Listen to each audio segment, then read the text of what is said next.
नमस्ते बच्चों। आज हम अंकगणित का आधारभूत प्रमेय के आगे पढ़ेंगे। तो अभी तक हमने क्या पढ़ा था वो मैं एक बार रिपीट कर देता हूँ। हमने एलएचएस आरएचएस में संबंध सीखा था और लसा और मसा कैसे निकालते हैं अंकगणित के आधारभूत प्रमेय से, ये सीखा था। आज हम एक प्रमेय प्रमेय 1.3 पढ़ेंगे और कैसे ये होता है, क्या होता है, उसके बारे में पढ़ेंगे।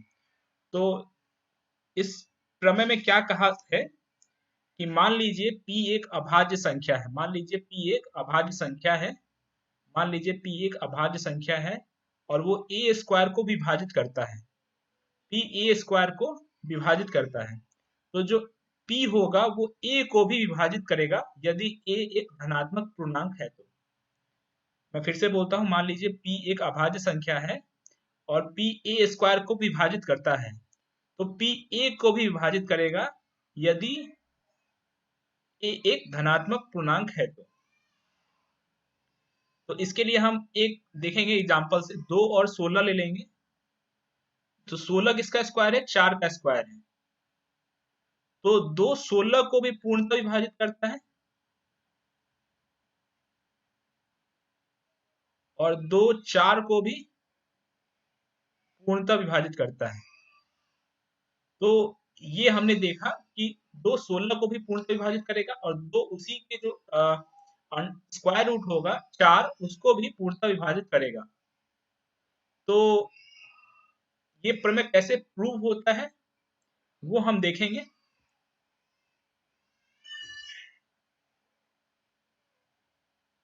तो इसकी उत्पत्ति पढ़ेंगे या प्रूफ पढ़ेंगे हम। तो इसको कहते हैं उत्पत्ति या प्रूफ। तो हम मान लेते हैं कि a का अभाज्य गुणनखंड P1 P2 और Pn तक है। तो a जो है वो P1 P2 Pn तक है। तो a स्क्वायर क्या होगा? इसको स्क्वायर कर देंगे P1 P2 Pn तक। तो a स्क्वायर जो हो जाएगा वो P1 square into P2 square into Pn हो जाएगा। लेकिन दिया गया है कि P जो है वो a स्क्वायर का एक अभाज्य गुणनखंड है। तो P जो है वो P1 P2 Pn तक में से ही कोई एक होना चाहिए। P जो है a स्क्वायर में P1 P2 Pn तक में ही कोई होना चाहिए। तो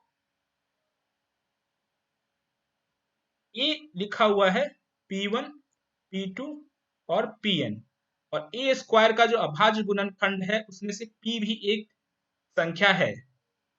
तो यानी कि P1 P2 Pn में से ही एक संख्या होगी P। तो a का भी एक अभाज्य गुणनखंड P होगा। यही एक प्रमेय कहता है। मैं फिर से समझाऊंगा।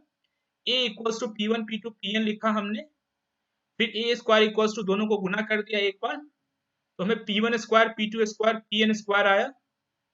अब ये कहता है कि P जो है एक अभाज्य गुणनखंड है।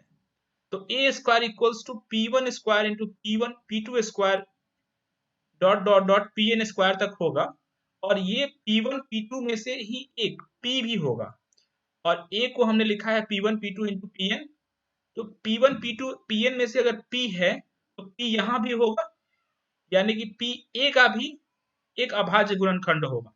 इसको अगर हम एग्जाम्पल से देखें तो उसी एग्जाम्पल को लेंगे। 2 16 को विभाजित करता है तो 2 4 को विभाजित करेगा। तो 16 को लिख सकते हैं 2 इंटू 2 इंटू 2 इंटू 2, 2 दूनी 4 दूनी 8 दूनी 16। इसको लिख सकते हैं 2 स्क्वायर इंटू 2 स्क्वायर, हम अपनी सहूलियत के लिए लिख रहे हैं। और 4 को लिख सकते हैं 2 इंटू 2। तो ये 2 यहाँ भी है और यहाँ भी है। तो 2 16 को भी विभाजित कर रहा है और 2 4 को भी विभाजित कर रहा है। तो इसी प्रमेय का यूज करके हम आगे कुछ बातें सिद्ध करेंगे अपरिमेय संख्याओं के बारे में। तो इसलिए ये परिमेय काफी जरूरी है। अब हम लोग ये सिद्ध करेंगे कि √2 एक अपरिमेय संख्या है। √2 एक अपरिमेय संख्या है, ये सिद्ध करेंगे।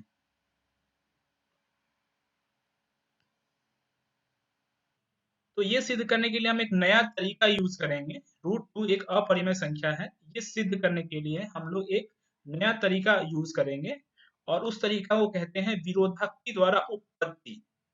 विरोधक्ति द्वारा उत्पत्ति या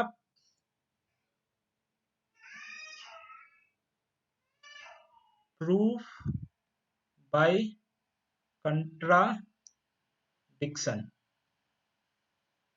या हिंदी में अगर लिखें विरोधोक्ति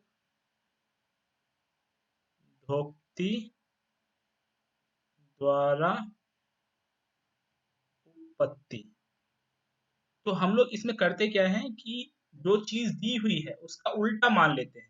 जैसे √2 एक अपरिमेय संख्या प्रूफ करना है, तो इसका उल्टा मान लेंगे कि √2 एक परिमेय संख्या है और उसके बाद हम देखेंगे कि हमारा कंडीशन जो है, हमारी जो पहले से जो कंडीशंस दी गई थी परिमेय संख्याओं के लिए, वो सिद्ध हो रही है कि नहीं। अगर सिद्ध नहीं होती है तो जो हमने माना है कि √2 एक परिमेय संख्या है वो गलत है और कंट्राडिक्ट कर रहा है, इसलिए वो अपरिमेय संख्या होगी। तो इसको हम लोग देखेंगे एक बार फिर से।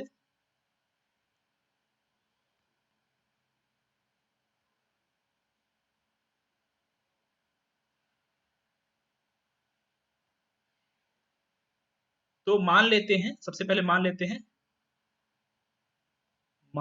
हैं कि √2 एक परिमेय संख्या है।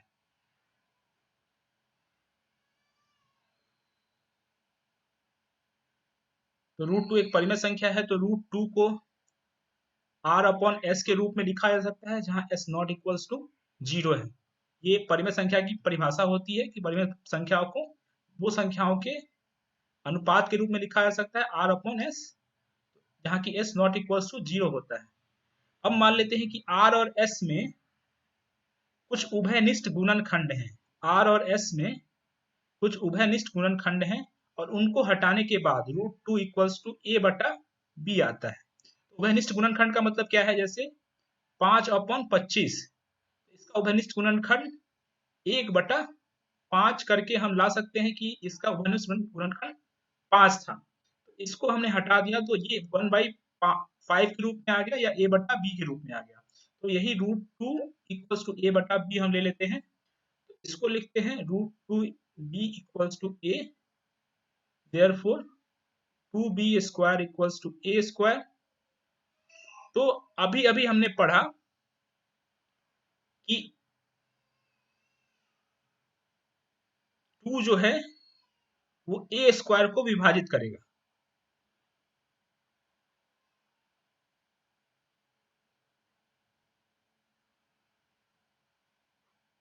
2 जो है a² को विभाजित करेगा, क्योंकि क्या हो रहा है, a² इक्वल्स टू 2b² लिखा हुआ है। a² equals to 2 into b² लिखा हुआ है। तो एक गुणनखंड 2 है a² का, तो a² को 2 विभाजित करेगा, जो 2 है वो a² को विभाजित करेगा। अब अगर हम पिछले प्रमेय से जाएं तो 2 जो है वो a को भी विभाजित करेगा।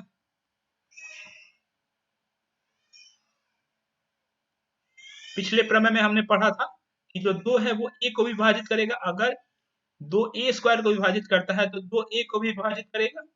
तो a को लिख सकते हैं 2c, क्योंकि a का एक गुणनखंड 2 है, तो a को लिख सकते हैं 2c। तो a² इक्वल्स टू 4c² हो गया। तो 2b² इक्वल्स टू 4c² हो गया यहां से, और 2b² इक्वल्स टू 4c² है, तो b² इक्वल्स टू 2c² लिख सकते हैं। तो b का भी एक गुणनखंड 1 हो गया, b का 2 b को भी विभाजित करेगा।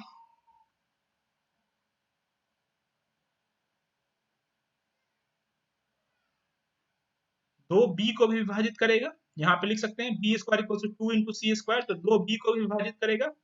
तो हम देख रहे हैं क्या कि a को भी 2 विभाजित कर रहा है और b को भी 2 विभाजित कर रहा है। तो हमने माना था कि a और b में कोई उभयनिष्ठ गुणनखंड नहीं है, क्योंकि यहाँ पे 1/5 की तरह हमने इसको लिखा था। तो ए और बी में कोई उभयनिष्ठ गुणनखंड नहीं है, लेकिन यहाँ पे दो जो है ए और बी का उभयनिष्ठ गुणनखंड है।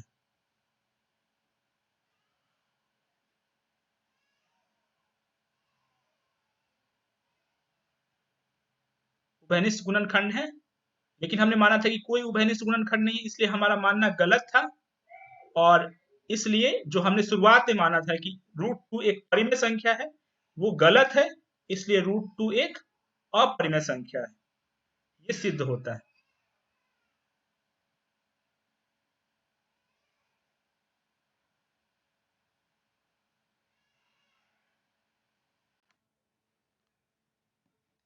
तो इसको हम फिर से बता देते हैं। √2 इक्वल्स टू r/s लिया था हमने।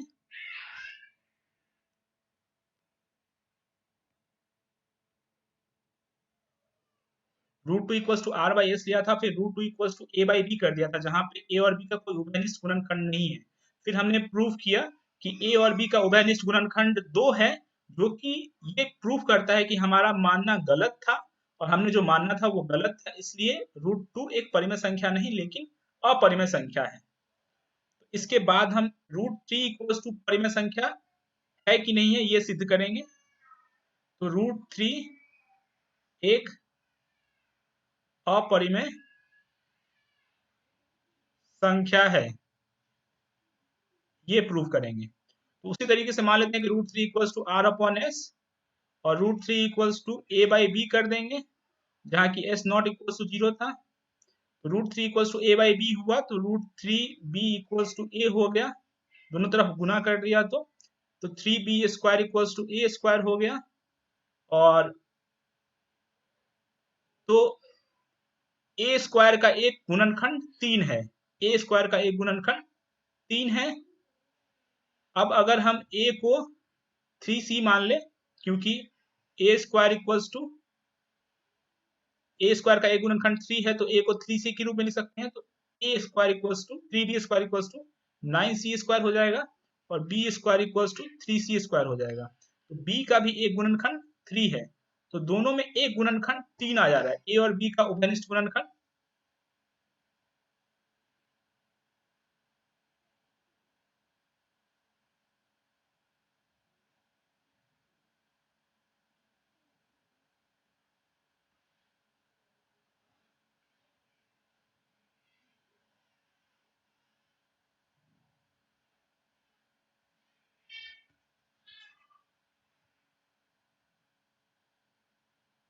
a b का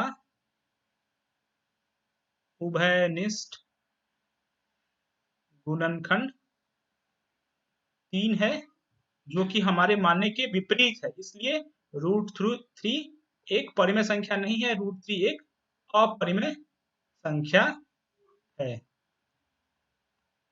ये हमने फिर से प्रूव किया। तो अब हम √5 एक अपरिमेय संख्या, ये प्रूव करेंगे।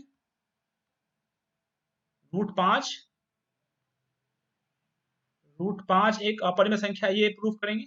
तो √5 को r/s ले लेते हैं। √5 इक्वल्स टू a/b कर देते हैं, जहां s नॉट इक्वल्स टू 0 था। तो a/b इसलिए करते हैं कि इसका उभयनिष्ठ गुणनखंड कोई भी नहीं है। a और b का उभयनिष्ठ गुणनखंड कोई भी नहीं है। इसको स्क्वायर करेंगे, इधर लाके √5b इक्वल्स टू a, तो 5b² इक्वल्स टू a²। तो a का एक गुणनखंड हमने पिछले पहले ही बताया था कि 5 होगा, a का एक गुणनखंड 5 होगा। तो a इक्वल्स टू 5c लिख सकते हैं, और 5b² इक्वल्स टू 25c² लिख सकते हैं। तो यहाँ पे b² इक्वल्स टू 5c लिख सकते हैं, c² लिख सकते हैं। तो b का एक गुणनखंड b² का एक गुणनखंड 5 होगा, और b का एक गुणनखंड भी 5 होगा। तो a और b का उभयनिष्ठ गुणनखंड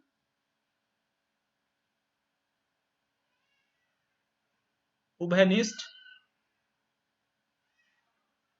गुणनखंड 5 है, जो कि हमारे मानने के विपरीत। हमने माना था कि a और b का कोई भी उभयनिष्ठ गुणनखंड नहीं है।